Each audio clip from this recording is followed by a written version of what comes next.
Welcome to Rampage, a show that I know people are kind of pissed about right now. Now, I'm sure there was a lot of people who heard about the spoilers. I didn't hear nothing about spoilers. So I didn't know anything until I saw this show. And clearly, I thought, there's got to be more to this show. Because I saw the show, I'm going at the end, there's got to be more to this. And then I realized by the time it was near its end, would they actually go there to piss off the fans? Well, you're about to find out my thoughts on this situation. First match, we got Jungle Boy versus Cassie of Private Party of the Hardy brand. Now, here was the thing.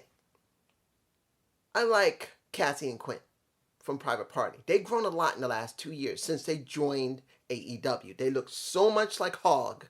Now they don't. They do keep a lot of what they had, but they've expanded themselves working with Matt Hardy, which I'm glad about. They got Jungle Boy. Never really had a problem with Jungle Boy, but I didn't know what was the greatest thing about him. He really didn't talk much. That was the one major problem he had. I never complained about his wrestling. It was his charisma and character and his ability to talk. That was a major issue. I'm sorry. Wrestling ability is not always enough. You need more. And I've seen him talk on and off over the last 2 years. So when I see this match, I'm going like, so what's important about this match? Does it give them a chance to go at the tag titles? TNT title? The trios titles are not there yet. The world title is Ron Heyman Page, and he will be going back up against Bryan Danielson. So this was just a match. Now, was it a bad match? No, nothing was wrong with it. And let's make it clear, you know who won. I don't really need to say more than just him beating. It makes me sound like I don't care about these two people. I don't care about Cassie or Jungle Boy, and I do. I do care about them, but I just wish they were doing something more. They're not really doing much with the Hardy brand. And yes, you are doing something with Jurassic Express, trying to get the titles using a Christian Cage as their manager. That's cool. But you would think until they get somewhere, they need to give them a little bit of a story. Something. They just feel like they're floating.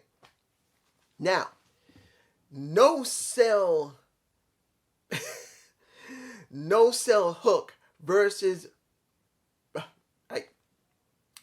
his music. Hook's music is very nostalgic. Not because I kind of like that music, but it makes you think of an older style of a wrestler like his dad. So let's make that clear.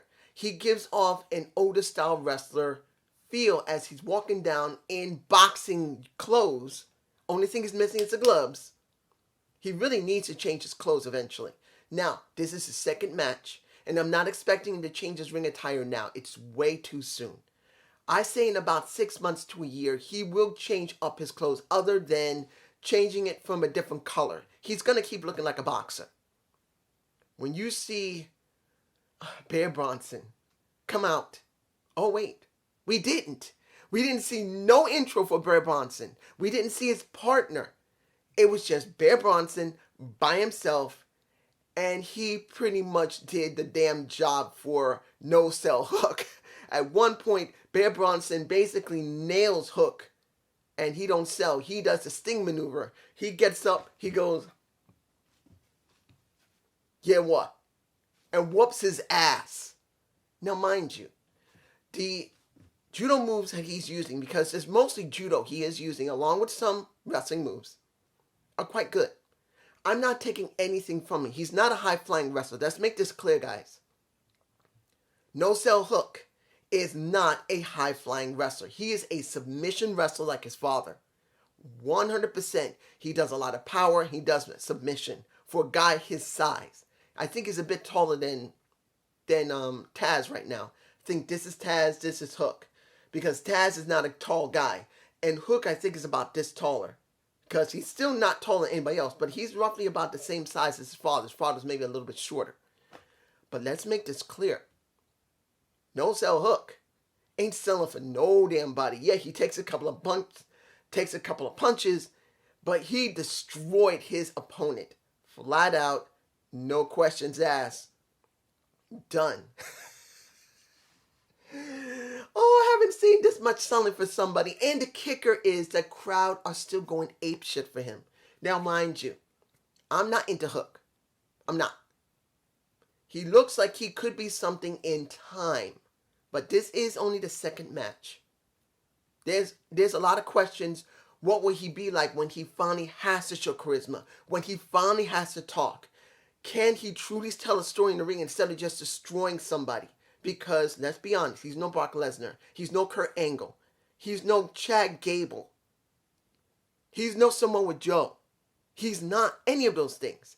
He's his own separate entity that's going to have to start building himself into something that people can say that is really a great wrestler.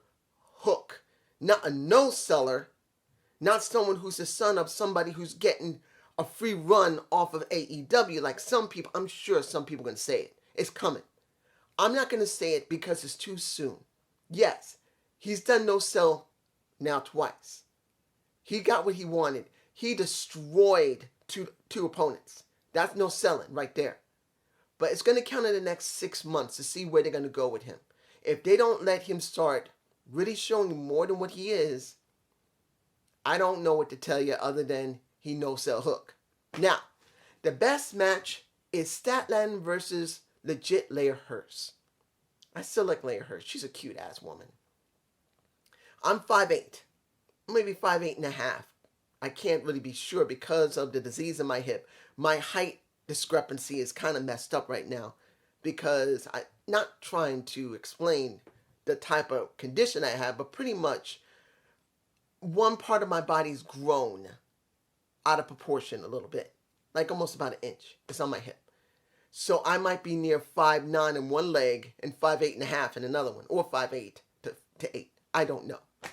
But I'm here, she here, cute piece ass, and a damn good wrestler when she wants to be, but admittedly in this match, which was a good match until certain parts of it wasn't bad.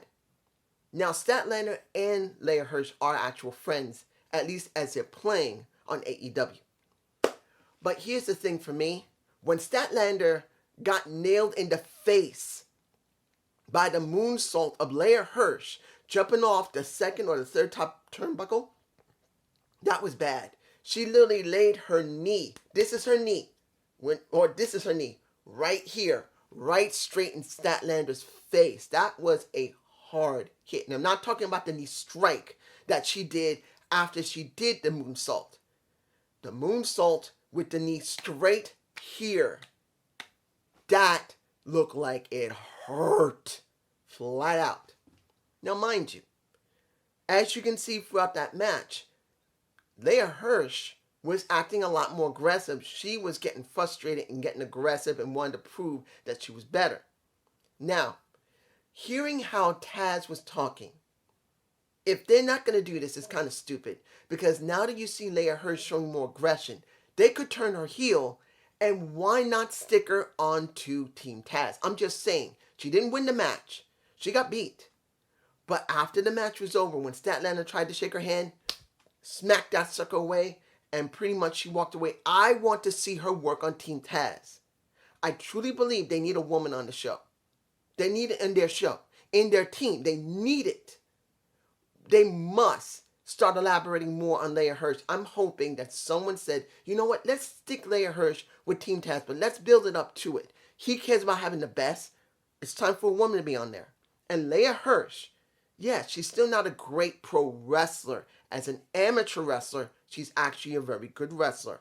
As a pro wrestler, she's still green, particularly nailing Statlander in the face with her knee. Let's be honest. That had to hurt. But I would love to see that. Now,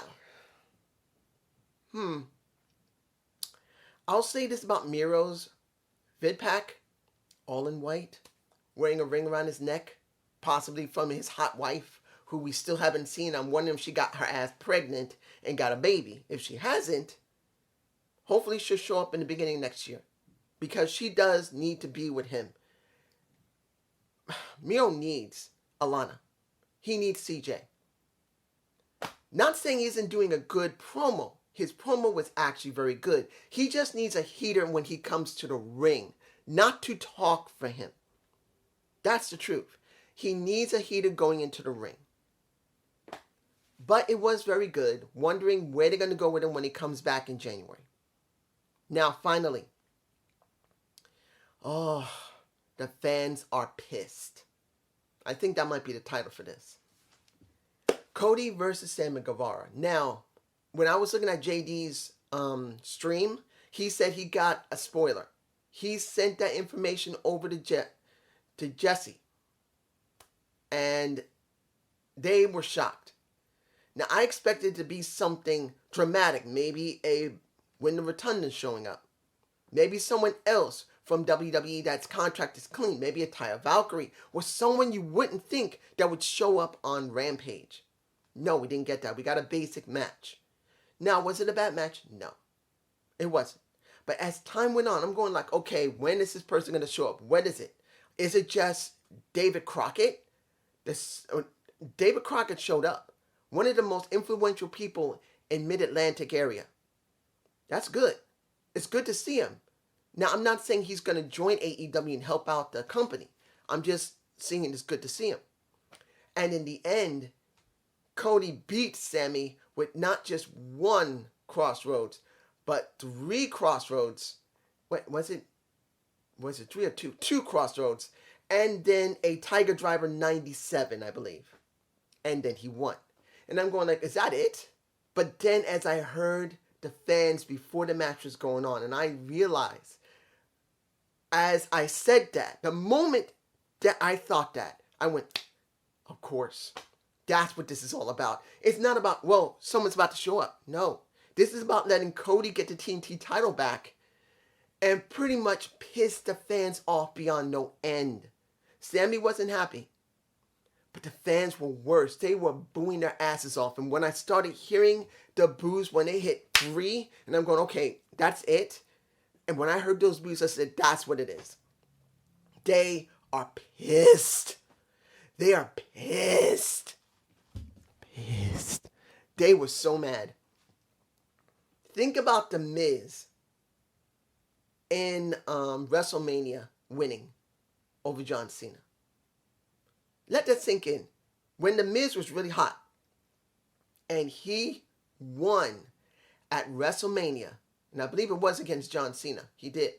And he won his first WrestleMania match, a real moment for him. That little girl that they always showed, that is what the fans were. Beyond pissed. Pissed. That's what this was all about. Pissing off the fans. Does this mean Cody's turning heel? I don't know. It's a good possibility he'll stay face and do the John Cena gimmick of always staying face, always staying positive, but then being flat out a heel. No way you can deny it, and no way you can say he isn't doing it on purpose at this point. He's playing into it and doing the John Cena stick at this point. They're going to bring it up in Rampage. Someone's going to start saying you're doing the John Cena thing, and it's coming. It's coming. But this is just me, and I hope you enjoy this. Rampage, give me a comment below. You will be seeing a Booking the Wrestler Impact Edition this Monday or Tuesday. I have 2 already filmed for this Tuesday and for about Thursday or Friday. It's coming. Hope you enjoy them. Have a good day. Have a good night. Peace.